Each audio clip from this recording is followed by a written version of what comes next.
Good morning, and welcome to episode 231 of Getting Rich.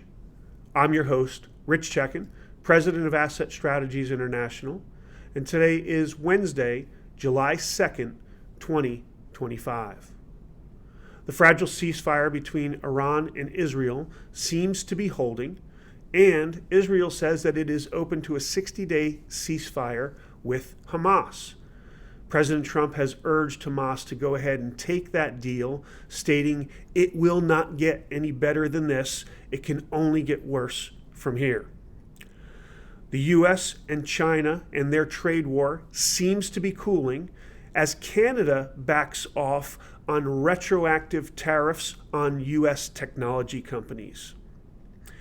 On the Russian-Ukraine front, Ukraine has struck a manufacturing plant deep inside Russia, 800 miles away from Ukraine, with missile attacks as Russia expands the front, hoping to take advantage of its numerical advantage over Ukraine. The big, bold, beautiful bill, whatever you want to call it, that is moving through the Congress, passed the Senate yesterday by a very narrow margin. There were 3 Republicans that defected, and Vice President Vance cast the deciding vote. The big, beautiful bill goes back now to the House of Representatives, where it still faces an uphill fight. Last month, silver was up 10% for the month, and U.S. stock markets made record highs. Let's go ahead and take a look at the numbers and see where we stand. Gold up 0.6% this past week. It's trading at $3,344.44. It was $3,325.88 last week. Silver's up 1.5% this week to $36.33. It was $35.81 last week. Platinum up 6.7% to $1,394 an ounce. It was $1,307 an ounce last week. And palladium also up 6.7% to $1,139 an ounce. It was $1,067 an ounce last week. With silver slightly outperforming gold, your GSR, the gold-silver ratio, has come down. It takes less ounces of silver to buy that ounce of gold.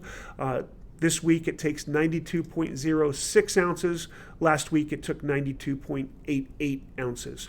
And your US dollar continues to tumble.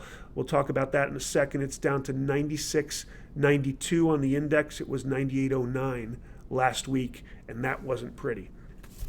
So your U.S. dollar is definitely struggling. It's significantly down about 12% over the past year and a half.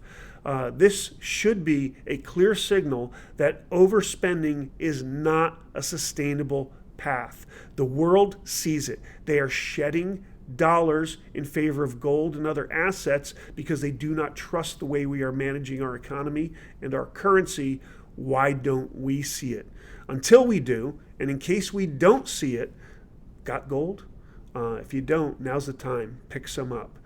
I'd like to wish everybody a very happy Independence Day from all of us here at ASI as we celebrate our 249th birthday of the anniversary of the signing of the Declaration of Independence on July 4th, 1776. I want you to go ahead and spend that time with your family and friends. Have a peaceful, safe, and wonderful time. We'll do the same. We are off the full day on Friday the 4th, and we'll be back in the office with normal business hours on Monday. I want you to go ahead and mark your calendars and look ahead.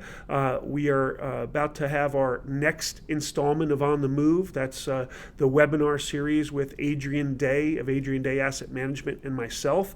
Our next episode will be at 7 p.m. Eastern Time on Wednesday, July 16th. Our guest will be Adam Rosenzweig of Gehring and Rosenzweig.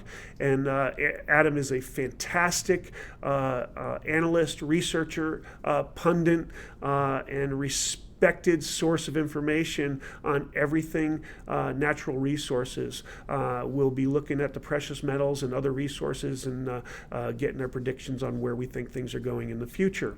As always, we like you to go ahead and follow us on YouTube channel, go ahead and subscribe, like us, send us your comments and questions. Follow us on social media. Take our twice weekly, always something interesting alerts, and our once monthly information line newsletter, which comes out tomorrow. But in the end, don't ever forget, getting rich starts with keeping what's yours.